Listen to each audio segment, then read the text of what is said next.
Sukaga. Tu pelikan de berjer dibî û tu tê sukaga. Tu bi dengê ku dibêje sakın, sakın, sakın. Xwe didî hêlekê. Kerê bi bar diber te re dibihîre. Bi dengê zilamê ku li kerê bin bardeye dixe û dibêje dîwarak, tu ve diciniqî. Suka ku te ax bavê te ewel erdê neketa, xweşikî kes lê tune. Bare bare dikandaran e. Deng li belka guhê hev dikevin. Ku tu xwe jor ve berdidî û tu dikevî nav sûkê, tu gêj dibî. Tu dibêjî ji derdê van dikandaran divê mirov paçikekî bi xwe re bigerîne û têxe guhên xwe. Tu dimeşî. Tu li fêkiyê ku li ber devê dikanan hatine rûkirin dinerî. Tu diherî wî serî û tu tê vî seriyê sûkê. Tu li ber dikanekê disekinî. Kundur bala te dikişînin û dilê te dibijê. Ka were em herin jewxê hinek kundur jê bikin û bînin ji bo fitarê. Dengê kalikê te berî dirbêwî tê. Wekî hûn te û ji hev ve neqetiya bindaye pêşiya te. Gopalê wî destê wî de ye, dide ber xwe û dimeşe.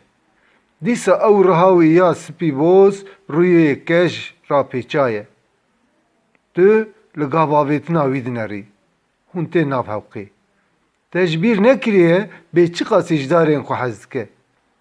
Li dêlyakê dinêre, dihere darê ku di binê dêliyê de xwar bûye rast dike û guliyê dêliyê li ser digerîne. Paşê hûn tên hinda mişarên fêkî.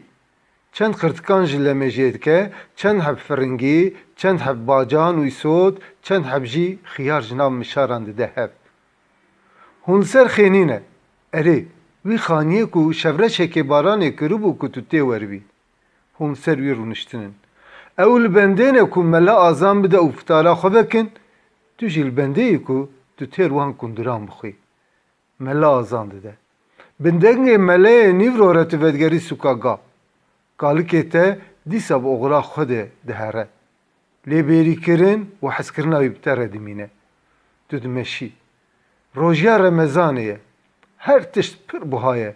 Tu dilê xwe de dibêjî. Malneketan tu dibêjî qey ne meha rehmê lê ya zilmê ye. Wer her tişt buha kirine. Cejna din ji ber ku mesrefa te tune bû, te jî roja ku lîça rabû kerê şaredarî firot. Te firot û te got xelkê diziye. Haya min jê nîne. Tu di şaredariyê de dixebitî û te wî kerî gemala hundirê bajêr dibir di avêt. Ji ber ku maaş nedidan, te nikarîbû tiştek bikiriya û kesî bi dên jî nedida. Te mesrefa cejnê derxistibû, lê tu ji kar hatibû avêtin û niha bi gotina te mîna tu li mar bigerî, tu li karekî digerî. Lê kar li ku heye? Bi ser de jî vana kirine ku tu nikarî kîloyek fêkî bikirî û bibî nav kifletên xwe. Tu di ber xwe de dikenî. Tiştê ku tu pê dikenî li pêş çavên min jî xuyanî dibe. Nizanim ev serpêhatiyeke te ye têbîra te yan tu ji ber xwe derdixî. Êvar e. Mirovên ku fitara xwe vekirine ji bo terawîhan hatine mizgeftê. Gava ku ew li mêj dikin, tu ji nedîtî vê derdikevî ortê. Guhên te dilibin. Hê emrê te biçûk e. Kîsek di destê te de ye. Tu solên kesên ku misteheqin dineqînî û davê jî hundirê kîs. Tu bi rev ji mizgeftê derdikevî derve.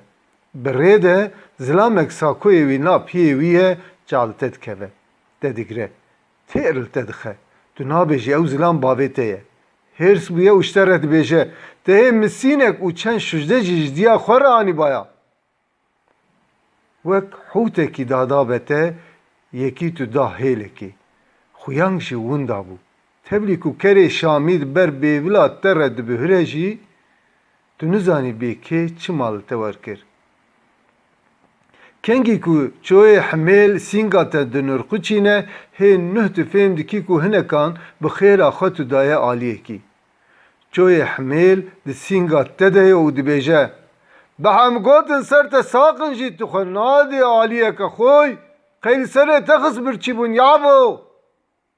Tu dikenî û tu dibêjî: A ev rast e û hew.